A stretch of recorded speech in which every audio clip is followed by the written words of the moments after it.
Bonjour à tous, aujourd'hui on se retrouve, on va discuter un petit peu de tout ce qui est maintenance de machines. Ce qu'il y a à faire pour éviter que vos machines ne s'usent trop vite. On va venir faire une maintenance de la globalité de la structure, on va vérifier si tout fonctionne bien et en plus de ça on va aller checker un petit peu la motorisation pour pouvoir venir voir si tout est bon, si ça fonctionne bien et dans combien de temps il faut venir changer les charbons, s'il y a des défauts, s'il y a des choses qui se sont dévissées ou n'importe quoi, pour éviter tout problème futur. Tout simplement, moi, ce que je fais, je m'équipe donc d'un système d'aspiration. Je prends un aspirateur tout simple, tout ce qu'il y a de plus simple, pour venir vraiment retirer la totalité des copeaux et de la poussière. Je prends un lubrifiant tout simple, c'est un lubrifiant silicone, comme ça vient aussi nourrir les plastiques en même temps.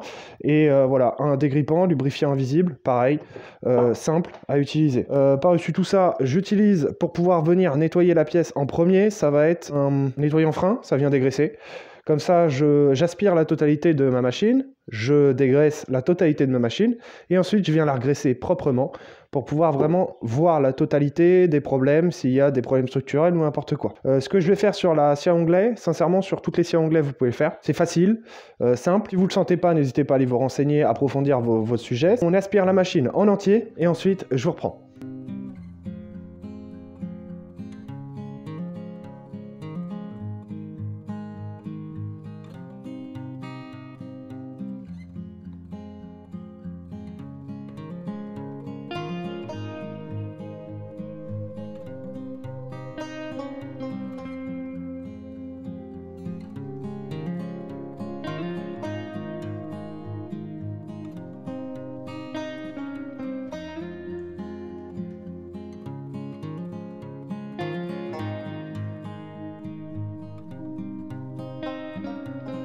Donc, on a aspiré la totalité. Bon, moi, je vais pas chercher non plus midi à 14h. Hein, voilà.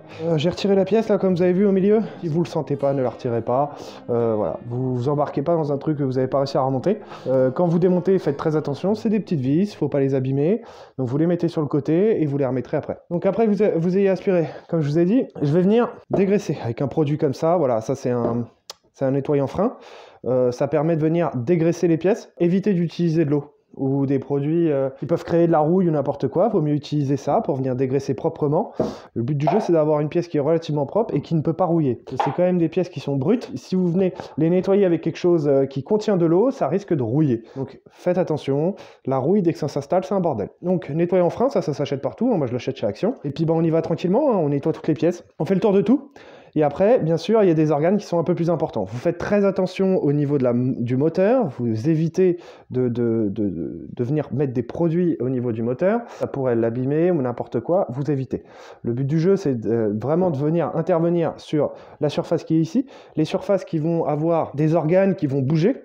Par exemple, la rotation ici, qui se fait avec un petit ressort qui est en dessous ici. Là, on peut voir qu'il a été graissé à l'époque. Alors ici, on a une petite manivelle aussi qui a tout un système en dessous. Et ensuite, vous avez les deux verres ici. Ça, on le fera ensemble après. Mais pareil, vous pouvez venir le dégraisser. Et puis, bah voilà, on aura déjà une machine qui sera complètement dégraissée, propre. Bien sûr, je ne vous ai pas précisé, avant de faire tout ça, vous retirez la prise et un minimum pour éviter tout danger ou problème. Voilà, bon, on est parti. Je dégraisse tout et je vous reprends après.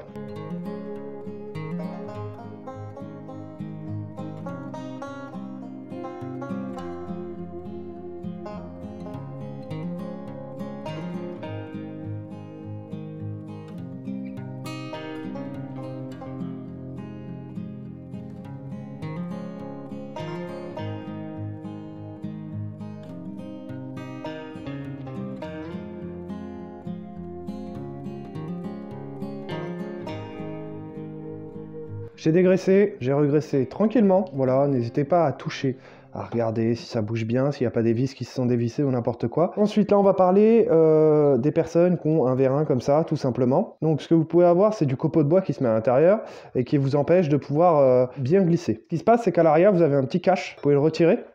Et en fin de compte, vous pouvez voir à l'intérieur un copeaux de bois.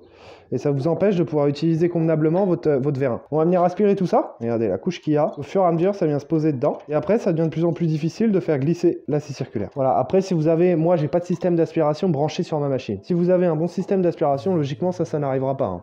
Mais en tous les cas, ça vaut le coup d'aller vérifier, d'aller checker. Hop, on peut mettre de la graisse épaisse à l'intérieur et refermer pour être sûr que voilà, vous ayez toujours une lubrification qui soit bonne.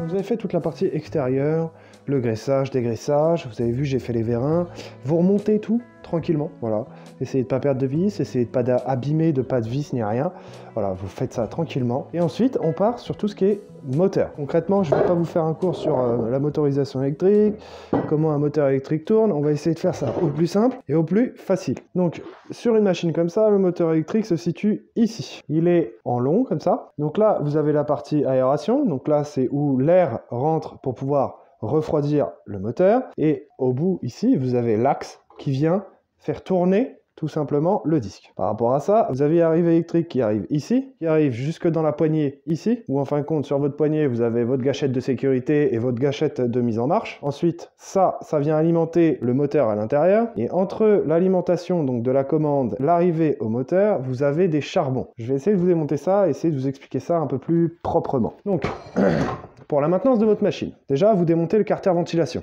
parce qu'il va falloir le nettoyer. Donc ici, vous avez l'arrivée d'air. Cette arrivée d'air doit être propre. Je ne sais pas si vous voyez bien. Donc en fin de compte, votre axe principal se situe ici. Donc ça, c'est l'axe du moteur, qui part d'ici et qui va jusqu'au bout là-haut. Ça traverse toute la machine. Posé sur cet axe, il y a la première partie du moteur. Et par rapport à ça, pour venir alimenter ce moteur, il y a deux petites pièces ici qu'il faut changer. Pour changer ces pièces, donc déjà, vous démontez le carter de ventilation, ce qui n'est pas obligatoire pour accéder à ces pièces, mais au moins vous avez un visuel sur votre moteur électrique ici.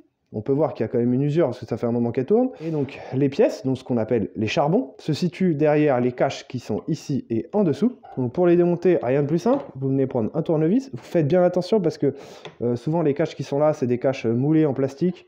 Si vous y allez trop fort, vous allez les casser. Donc allez-y doucement avec un bon tournevis. Hop, vous les mettez de côté et à l'intérieur, vous allez avoir et vous avez des charbons. C'est une pièce sur les moteurs traditionnels, donc les moteurs qui ne sont pas brushless, c'est une pièce hyper importante. Pourquoi? Parce que si elle vient à être trop usée ou déséquilibrée entre celui-là et celui du dessous, ça peut abîmer votre moteur. C'est pour ça que des fois, vous avez des étincelles ou n'importe quoi, c'est à cause des charbons. D'accord? Le collecteur est à l'intérieur.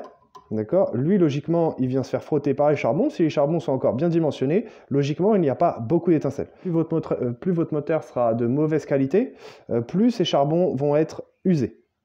Ça, c'est pas grave. Si vous le savez, vous pouvez les changer. C'est très simple. Donc, ces charbons, c'est des petites pièces. C'est le principe du crayon de mine. Hein. C'est pour ça qu'on appelle ça du charbon. Ça ressemble à la matière qu'il y a dans les crayons à papier. C'est une matière, vous voyez, qui est à usure. Et là, vous voyez qu'elle est pas mal usée. Pourquoi? Parce qu'un charbon, c'est un petit peu plus grand habituellement quand même. Donc le mieux, dans ces cas-là, c'est de ne pas attendre que votre moteur fasse des étincelles et que le collecteur soit abîmé et que vous ne puissiez pas changer votre moteur et que votre machine soit morte.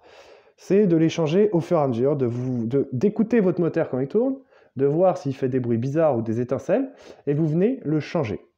Moi, sur une machine comme ça, je viens le changer à peu près tous les 6 mois. J'utilise cette machine-là comme une machine de professionnel, donc je l'utilise tout le temps, en sachant que c'est une machine de particulier.